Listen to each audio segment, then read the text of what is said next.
Hello, everyone. My name is Shay Kirkhoff, and tonight, as part of the Doctoral Student Success Series, we are going to be talking about navigating the academic job market. When you apply to a position, there will be an application packet, and that entire packet will be described in the application materials of what they are looking for. But quite often they involve these four things. So I'm looking to get my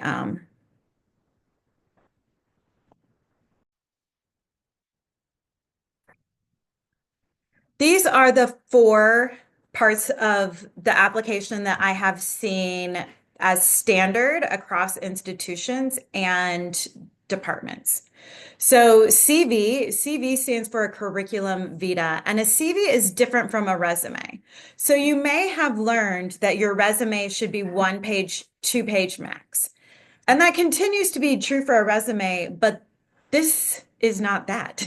So a CV, curriculum vitae, um, can be longer. And it should be a record of your academic life. So you don't have to think as much about what to put on and what not to put on. What you need to think about is making sure you're putting on your CV everything that you have done. Typically, in the academic job market, there would be three sections to your CV, and this indicates that you also understand what an academic job entails. So there are three parts of a job in academia. If you are a tenure track professor, and that is research, teaching, and service. In academia, there are other positions. So there are positions that are called non-tenure track, and they are called that because there's many different kinds. So there are research assistant professor positions, and there are teaching assistant professor positions, as well as clinical assistant professor positions, and full-time instructor positions. So depending on what the position is the order I would put my CV in. If it is um, if it is a tenure track position, then I would put my research, then my teaching, and then my service. If it is a assistant teaching professor position, I would start with teaching because that's the most important. So typically what I do is I have a big file. I call it my big file, my CV big file. And then I put everything on there. And when I'm going to apply for a position, then I can pull from that to be in the different order depending on the position.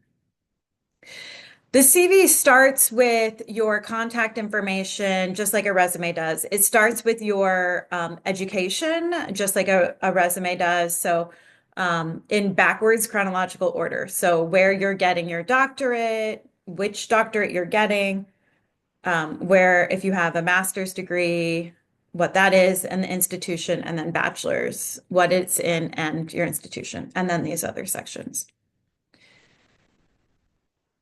There's also a cover letter, and this is similar to probably other jobs where you introduce yourself. So this is really a letter of introduction, and this is a place to highlight what on your CV you're hoping the committee does not overlook, right? Because your CV is a list of a whole bunch of things. So you pull out things from your CV and you provide concrete, detailed examples, and then you also, in your cover letter, explain why you're applying to that position, why you're a good fit for that institution and for that position. There also may be a request for a research statement, and this is about 2 or 3 pages typically, where you give an overview of your research questions. You try to talk about your research um, generally, but then also give specific examples. So for my work, I would say my research I have two strands of research. One is around adolescent literacy, and the other strand is around global education. And then I would talk more about each of those. I would give specific examples of research that I have presented and published, and how it brings a contribution to the field, the kinds of methods I use, and then also my agenda. So a research agenda is where you're looking for your research to go in the future. So kind of like where you are and where you're going next. And then similarly, a teaching statement. If it's a tenure track position, your teaching statement wouldn't necessarily have to be as long as your research statement, although I would say these page numbers should be switched if you're applying for a assistant teaching position. Your teaching statement should be 2 to 3 pages, and then your research statement perhaps a little smaller. And I typically start with my teaching philosophy. I talk about who has influenced my teaching, such as Bell Hooks and Paulo Freire, and some specific approaches. So a student-centered approach is often what I talk about, as well as an inquiry-based approach. And then examples. I can't stress enough because words are words. And what you want is to provide evidence that your words are more than words, right? So actions speak louder than words. So when you can show examples of how you set up your classroom to be student-centered, or how you have your final project set up to be inquiry, and how you support and scaffold students through that. So any questions so far?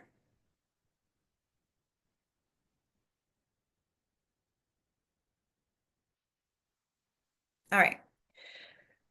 So there will be a search committee, and the search committee has a chair and then members. The members of the committee can be faculty members, can be students. I have applied to positions where there was a doctoral student on the committee, and can be staff.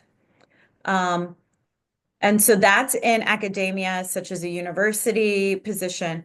Now, you also can apply to positions, or will be qualified for positions in nonprofits, as well as in industry.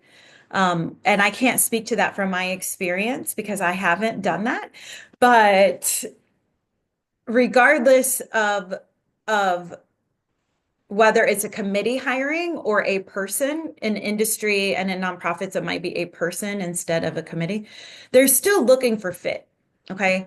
So the state of the job market right now is that there are more qualified people for every position that there is. So for every tenure track position, we typically would see 100 applicants.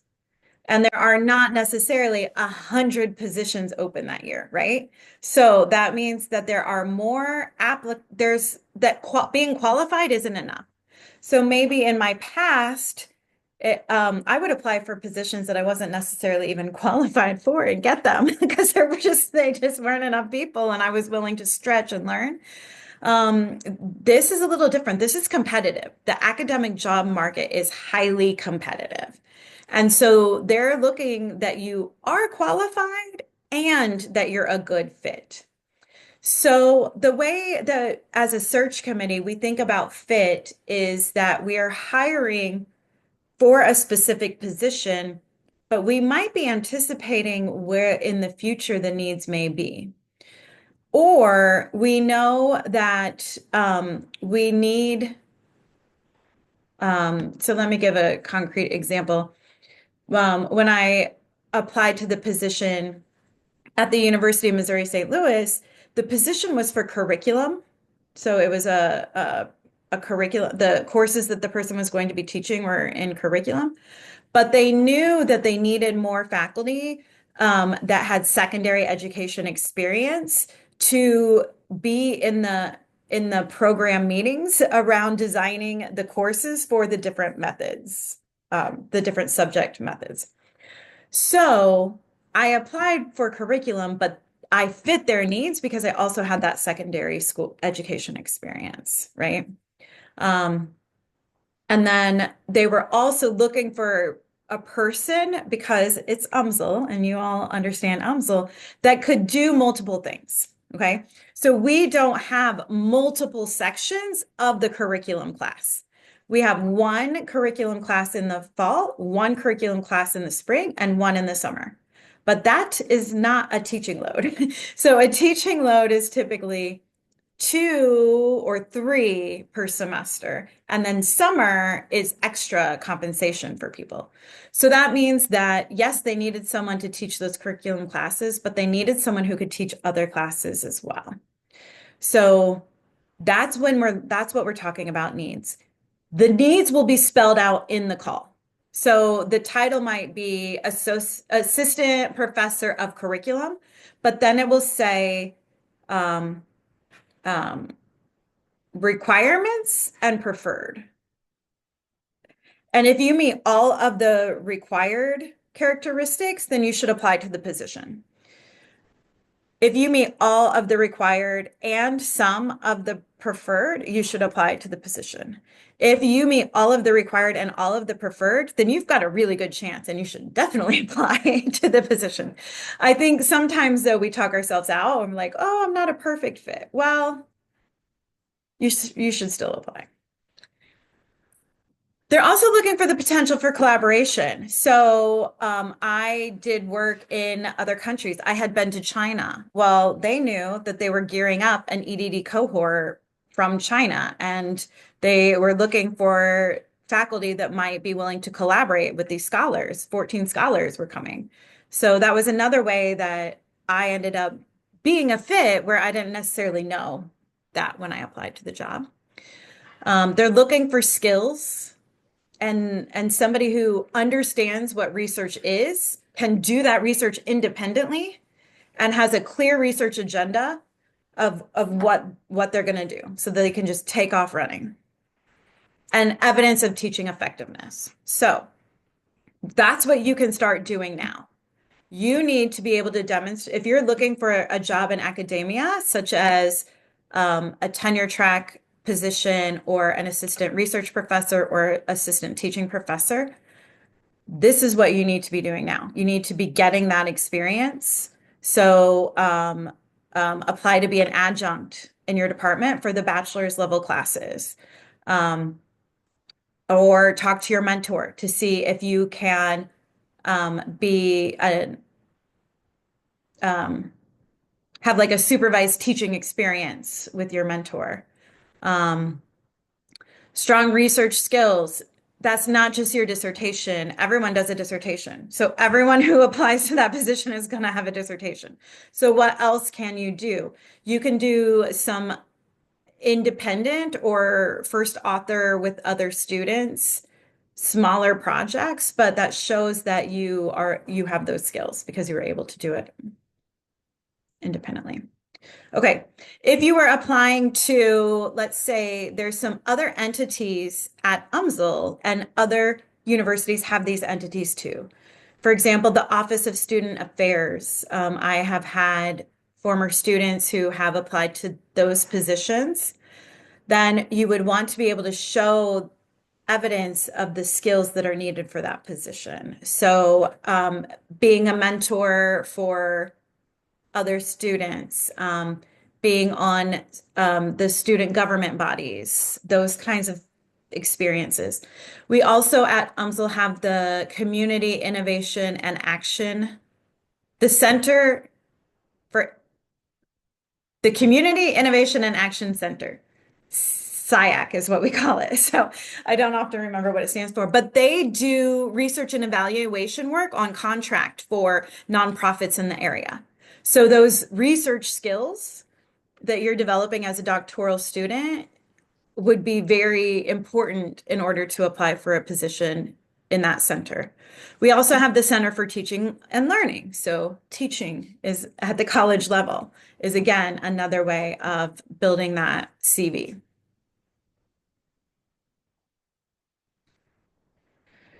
Another thing that is surprising is that that it takes a year to get a job in academia.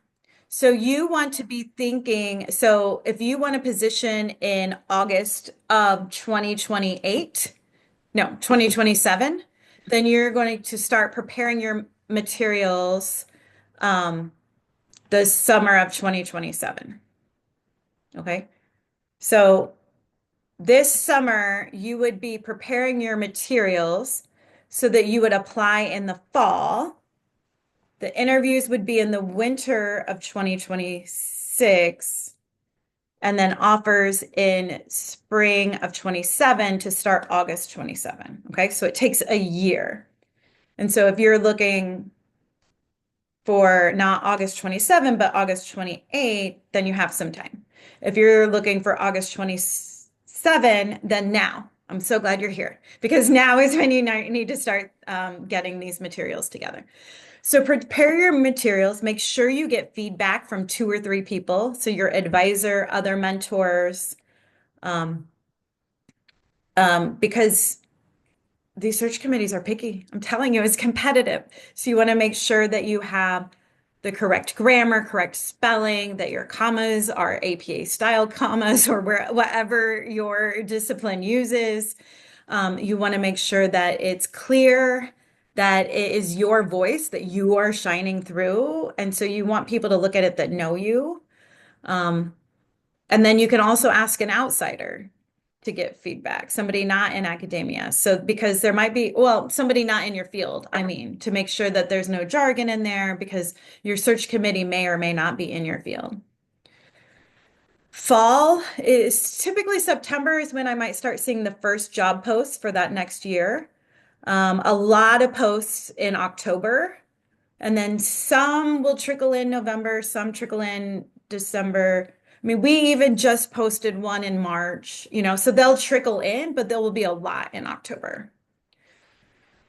The interviews typically have a two or maybe even three phase interviews. So typically the two phases of interviews, the first it used to be a phone call, but now is typically on Zoom. And so Zoom interviews are typically with we call them first round interviews with a larger number of people. And then from that, we invite maybe three or four people to what we call campus interviews.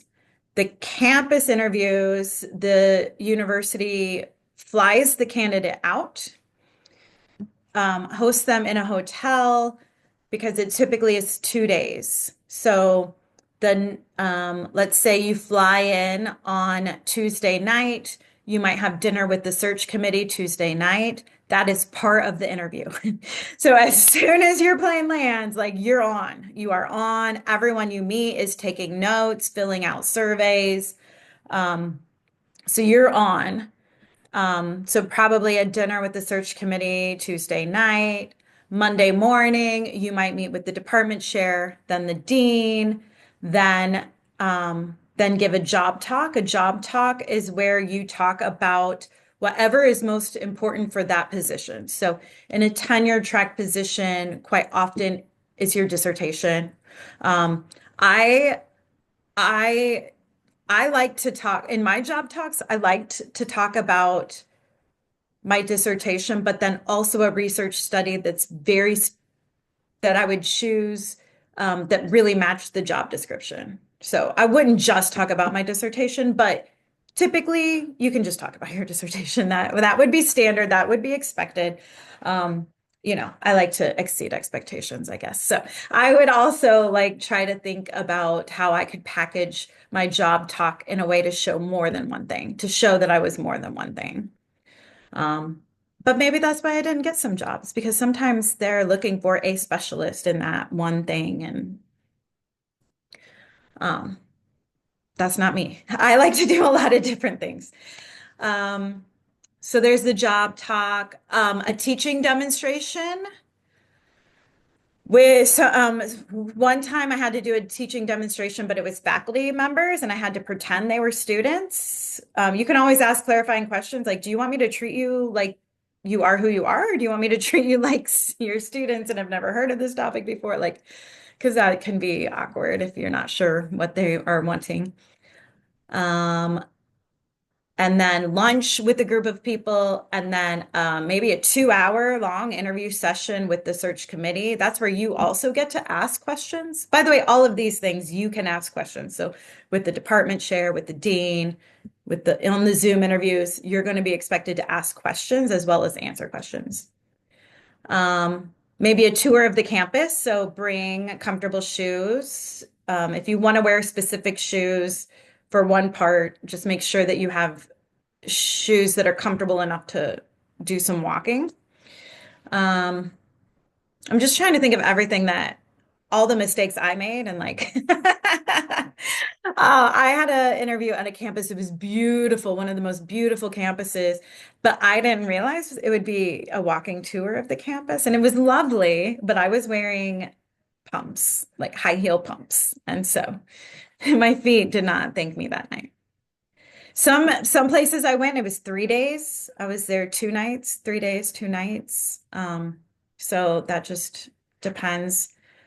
Um, and then it will take some time because they need to bring in all four, 3 or 4 candidates. So that takes some time to schedule.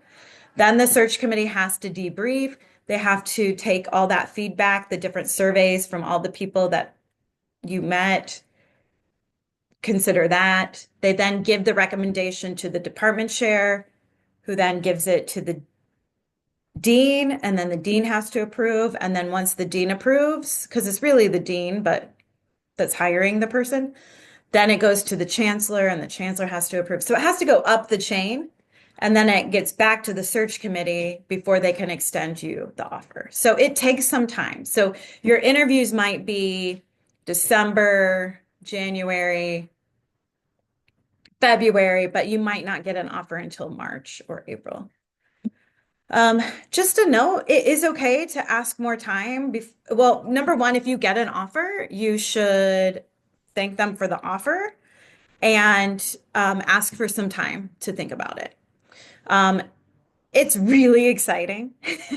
So it can be really easy to like just want to say yes right then, but you need time to make sure that's what you really want, to talk to your support system and to come up with what you're going to ask for because you need to negotiate a package for yourself. So thank them for the offer, ask, how long do you have to think about it? I even had a candidate, I said, you have 2 days to think about it. And they said, can I have a week? And I said, yes. And then I called them and they're like, can I have another week? And I said, yes. So like, it's okay to ask for what you need. Um, you just, as long as you're okay being told no, that's the worst that can happen. They can say, no, I need to know right now. All right. So that's the timeline. It's probably surprising. Is that surprising how long it takes? Or are you like, it's academia. I figured it would be long. Yeah.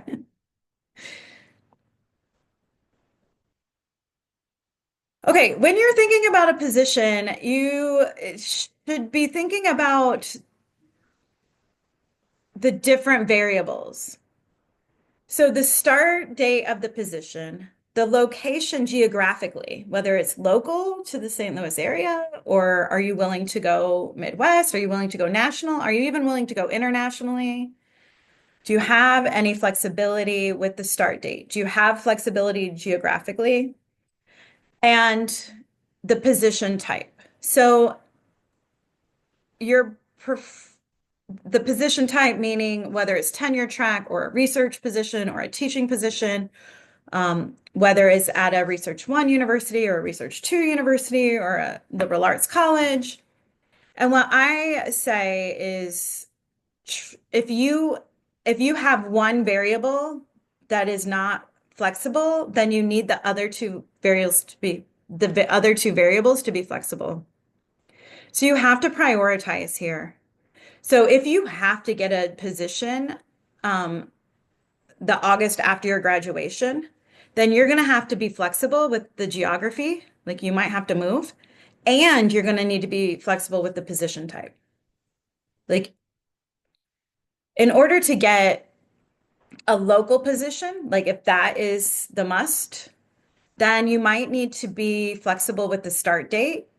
It might take another year for a position to be open in the area. And you are going to need to be flexible with the position type. Just because you start in a position doesn't mean you have to stay there, but I do want you to know that it's not typical that a non-tenure track position turns into a tenure track position. What it would mean is you would have to reapply for another position if another position were to open. So um yeah. So have your dream job in mind. That's fine. But don't get your heart set on something if you cannot be flexible with all three of these things. Like, I'm sorry, if your heart is set on the position type, then you're going to have to be flexible with the start date and the geography, okay? So I really wanted a tenure track position because I love research and I love teaching. I wanted a position where I could do both. So I went on a national job search. So I was flexible with the geography, and it took me 3 years to get the position. Luckily, I had found that temporary position, um, and I had negotiated that I would stay on the job market every year. So even though I ended up being there for 3 years, if I would have gotten a position in year one, they would have let me go to that position. But yeah, it took me 3 years, and I'm not alone. It takes people some time. So hence, CJ, why I'm like, did you see this job? Did you see this job? And you're like, I'm not ready. But that's in the back of my mind. It's like, I get it, but I don't want my anxiety for what my experience was to like go on to you all, but I also want you all to not be surprised or not find yourself in a position that you didn't plan for. That's all. All right, so where do you go to find these jobs? The Chronicle of Higher Education has a website. I've never seen a position somewhere else that wasn't posted on the Chronicle. So it seems like pretty much everyone posts in the Chronicle. The thing is, because everyone posts on the Chronicle, is sometimes I get lost. Like there's so many jobs, sometimes it's hard to find like the job I'm looking for. Higher Ed Jobs is also a website that has job postings. So those are the two I would check the most often. Your professional organizations are a great resource for the job market. So they might have a list serve, they might actually have a web page for job postings. At the conference, when you go to conferences, sometimes there will be like a table with flyers. People will like bring flyers for job postings. Um, and then if there's specific universities that you're looking to work at, then every job will be posted on the university HR website when there's an opening. Okay, so I know I ran through that. What questions do you have and or just what are you thinking right now? How are you feeling? What are you thinking? What are you feeling? And or do you have any questions? This is Nancy. So I do have one question. Because I didn't hear you mention it, or you might have when I had to take a call. Um, but because like when I've spoken with my advisor, he's talked about having publications. Yes. And so I just wanted to know like what would be the right amount? I don't really have any publications right now.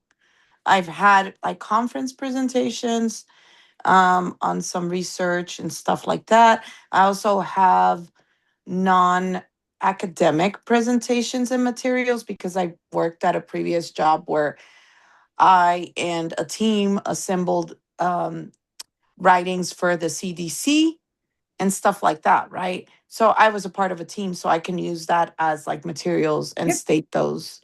But I don't have peer review publications.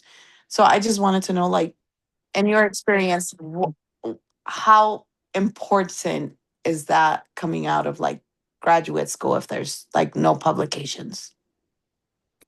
I agree with your advisor. It's important. Oh, So Um, I would expect two publications at the minimum in a peer-reviewed academic journal. Okay.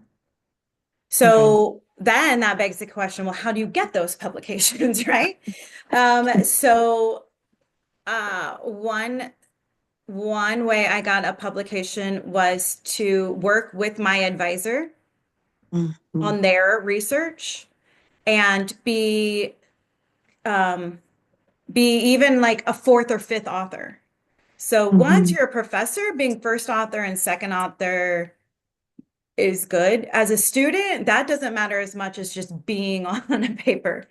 Yeah. Um, so if you have, and it can be your advisor, but it doesn't have to be. So Mm. I'm looking here just to remind myself. Um, yeah, a lot are with my advisor. This Mm. one, this one that we did was as part of our class. I was taking a Mhm. literacy theory class with Dr. Wiseman here, and um, there was a literacy was in the news. There was a local event about the UNC. The title here was UNC scandal and literacy levels. Mhm. So because it was a literacy theory class, we worked together as a class to kind of editorialize about it. So using the Mhm. knowledge we were gaining about literacy theory and then applying that to that position. And so we submitted that as an editor reviewed piece. So there are places for editor reviewed pieces. Mhm. Um, I don't know your field, so I can't just name those off the top of my head. Um, Mhm. but I know they There exist. are, so for example, we could write book reviews. That's a way that, Yes. so that's a one way he said, right? But Yes. it has to be something. So my understanding from what he said, and I don't know if this applies to other disciplines, is that it has to be a recent book, and because that's preferable. Yes. And then and something you can send right away. He also did, Yes. he does want me to try to publish my chapters for my dissertation, so he's Yes. already trying to tell me that. So I'm kind of preparing myself to try to publish one of my chapters. He wants to have it sent in May, but I don't think I'll be ready. I think it's Mhm. going to be more like June, but you June, know do it. Do it. Yep. I mean, if it's not May, then make it June, but make it June. Right. Yeah. Yeah. Yeah. He's also well aware that I am have been wishy-washy on the academic market. I see. Right. Yeah. So he's not pushing too hard. He's Right. just more telling me that the publications, and I kind of wanted to get the assessment from another source. That's Um right. That's what you need to do. That's right. So we're looking when we're on search committees, if a person doesn't have two publications, then we're concerned. They might not make it in the continue to look at the CV pile. Um, so I just am screen sharing right now my CV from when I graduated, May 2016. And I'll just tell you how I got these publications, okay? So the very first one is another student and myself, and we had to do a research project in our Qual 1 class, same as at Umsel College of Education. When you take Qual 1, you do a qualitative research project.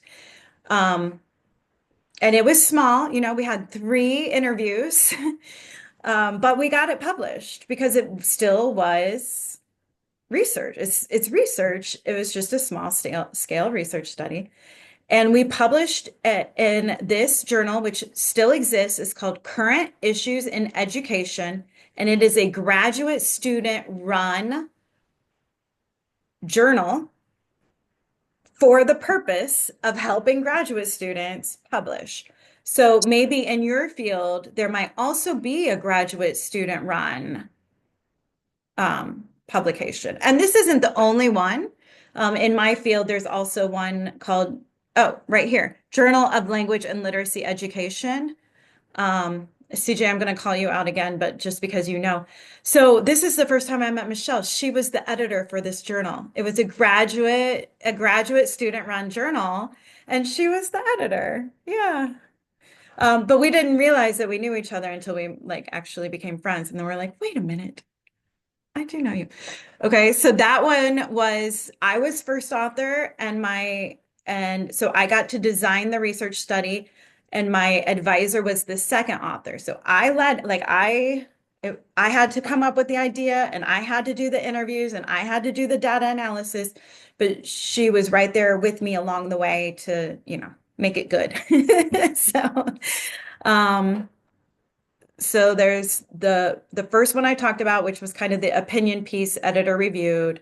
The second one was a very small qualitative study, but it's got published in that graduate student journal. The next one in a graduate student journal, and then I wrote one that it's theoretical. I did a um, synthesis of the literature.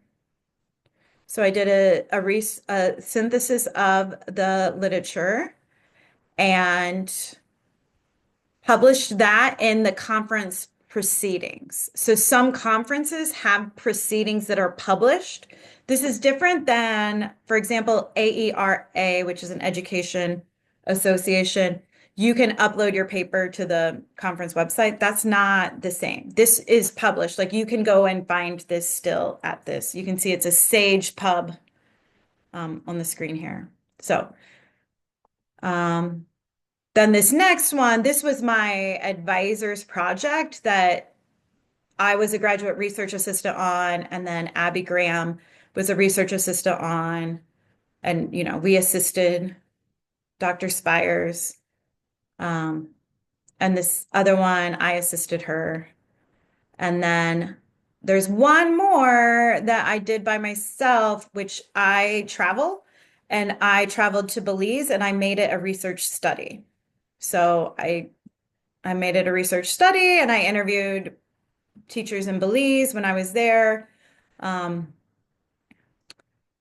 so that's how I got my publication. So I'm not going to count the book because, oh no, this was encyclopedia. There are encyclopedias. If you look for IGI Global, here's another great way to get published. IGI Global is a publishing company that publishes lots of things, books, they have a journal, they have encyclopedias. And so it's an entry in an encyclopedia. So again, it's kind of like a lit review, but not a systematic lit review because it's like a 2-page entry. So I had 1, 2, 3, 4, 5, 6, 7, 8, 9. I had 9 publications when I graduated.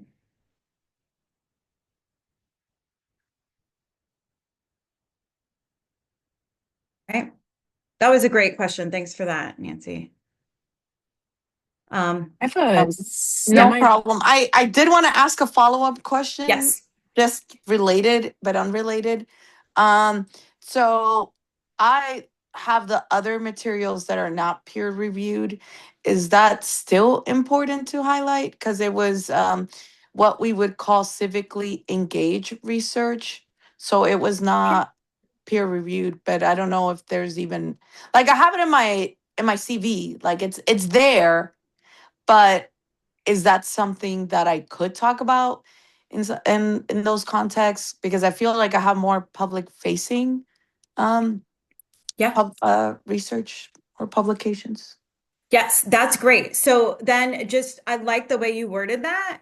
Public facing publications. Make that a heading and then put those under there. And then in your Mhm. cover letter, talk that up. Like make it, although maybe it isn't traditionally valued in academia, it is increasingly becoming valued. So it hasn't emerged Mhm. as a standard part of a person's CV.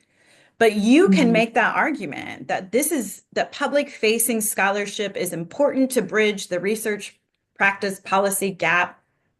You can say it better than I can. And then here Mhm. are examples of how I have done that, right? And so you make that case. for why Okay, it's because important in your cover letter. Yeah. okay, because my advisor has insisted on the peer reviewed, but he said that the other parts do have a place. So I'm glad that I'm just trying to confirm what he's saying. I guess Yeah, it's I concur. I concur. I would give you the same advice. okay. Thank you. Yes. I had a question, Dr. Shea, about funding. Do like if you've I know it's hard to do as a graduate student, but if you were to have like obtained a grant or anything, did you put those on your CV? Yes. Okay. And So yes. and if you did, do you have any suggestions about how grad students can get grants and funding? Yes. Okay. So here's what goes on the CV.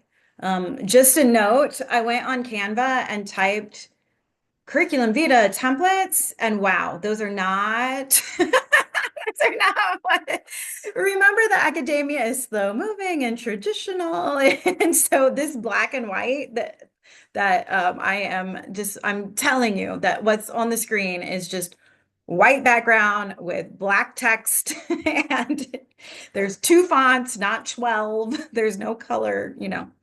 So, what goes is your education experience, then I would do this differently now. I would put research experience, and then the peer-reviewed publications, and then public-facing publications, and then research presentations, which might be different than like I did guest lectures also, but I put those. I'm getting to your answer, I promise. But here, just some other things. Like, for example, I'm in education, right? And I was invited to a school to give a professional development. I put that on here, but I didn't put it under a research presentation because it's not that. Okay, grants. It is not expected that graduate students would have grants. It's not really expected, really, even for assistant professors at their third year review. So just know, like, you can give yourself, um, if you're going to focus your energy, focus it on publishing. So here are some places to look for funding. Your professional organizations. So I received a grant from the International Literacy Association. Every organization I am part of has like a 2,000 or 3,000 or 4,000 level grant competition. Some of them are even specifically for graduate students. So those are good to look for. I then also this students offering support is called SOS. That just fell in my lap, so I can't really take credit for that. But the other thing was from my College of Education, they have a Friday research dissertation award. I mean, I would call it a dissertation grant. And so I applied for that and put that on here. Even if it would have been $200, I would put it on here. And so the College of Education has two grants for doctoral students. One is a travel grant, and that is if your research is accepted at a conference, you can apply for funding for travel. And then the other is a dissertation grant, which is funding for what you might need to complete your dissertation research. Some things you might think about are participant compensation, computer software, um, so that um, you can, qualitative data analysis software or something like that. Maybe an like a Chat GPT Pro or, some sort of software pro version. Maybe you really are into making visuals, so you want to get the Canva Pro or something like that. So there's things that you're like, oh, I could do that for free, but you could do it better if you had some funding. Those are the kinds of things you could ask for. Books. I bought several books um, to support my research. Consultation, if you want a consultant, you can use that.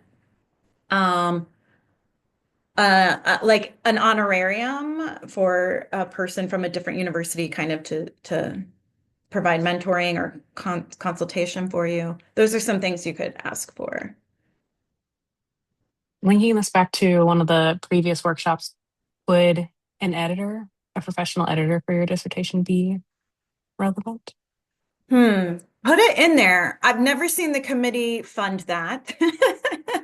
But that doesn't mean they won't. Maybe nobody has asked, or maybe the worst they'll do is just cut that line item. So with grants, it's typically not an all or nothing. With grants, it's typically they'll say, okay, you asked for 500.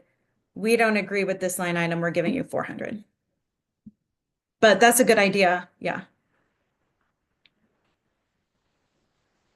Or like text to speech softwares, speech to text, text to speech software, that kind of stuff that can just help you. Yeah. And then the last part is service. And so sometimes um, in academia, we just kind of throw that word service around. But it will be important in the interview that you show that you understand what service is. So service is expected at multiple levels in an academic position, at the department level, the college level, the university level, and then also, depending on the position and the institution, it could be at the state level for professional organizations, or at UMSL, the expectation is at the national level because we're a national university. So, so you can see like the National Council of Teacher Education. I was an assistant editor.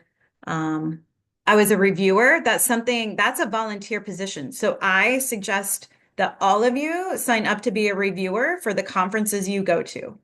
Number one, it shows service to the profession. Number two, it's a learning experience for you to see what other people's conference presentations look like and what gets accepted and what doesn't and why. So it's kind of like a peek behind the curtain. Um, and number three, you get to read that research before anyone else does. So it's also just it keeps you abreast of what's going on in the field. Um, so I highly suggest being a proposal reviewer for conferences, and then also maybe for one of those graduate student publications. There's a mosquito in my house. Ah. Okay. Um, yeah. So I wouldn't expect that a student necessarily has service at the department or university level, although some people do. Maybe so UMSL College of Education has something called Social Peers, which is a mentorship with bachelor's students and chancellor certificate students. So there are opportunities, or like student government kinds of positions, student organizations. So being active in a student organization would count as service in this. But then as far as the the professional organizations, just being a member is what's expected at the doctoral student level.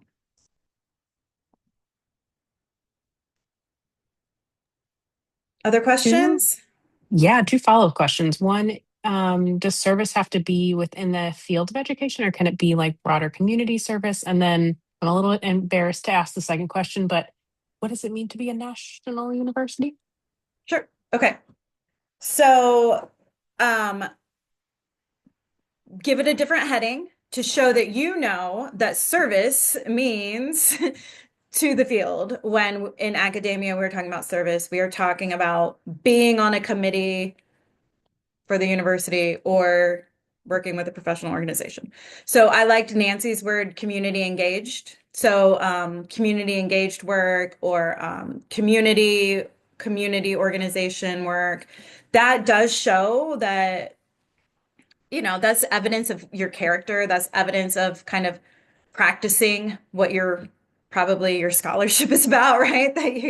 That these that that you are kind of who you say you are and you do what you are telling other people to do. So it's good, it's important, but just give it um a different title. And then there are different categorizations. So you also heard me say research one and research two. Those have kind of fallen by the wayside as far as being official categories. But people still use them because we know what they mean. So we know, like, St. Louis University was in the news for becoming a research one university. I don't, I didn't know that they weren't before, right? Like I was like shocked because I thought they already were. So Washington University is a Research One university. University of Missouri Columbia is a Research One university. So we still kind of use that lingo. Obviously, somebody is still giving those designations from somewhere. The designations from the US News and World Report, which does rankings, they rank by national universities and regional universities. And if you look for UMSL College of Education, we are in the national rankings. So that's why I say we're a national university, because um, because according to the US News and World Report criteria that they created, their criteria, that's who we are.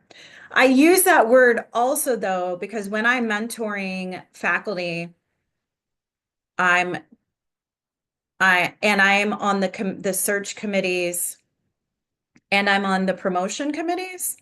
What I see is other faculty looking for that national level service, that national level engagement. And our promotion standards flat out say national impact. And then as you move up, international impact. So that is the expectation. Whereas there might be other universities that might be smaller in our area. So we would be the other national university. Um, um, but there are smaller universities that might be considered regional universities. Thinking like Mineral College, isn't that one like around Potosi area? That would be like a regional college. And then there's the Carnegie, or if you're from Pittsburgh, Carnegie classifications, which is high research activity, and there's like four classifications, and UMSL is a high research activity institution. And that is about inputs and outputs. So it's about how much grant money we bring in for research, but it's also about how many research publications and things we're putting out in the world. There is a hierarchy, so I don't want that to be a surprise for anyone um, in academia. And so, you know, you might want to be looking at jobs um, at peer institutions.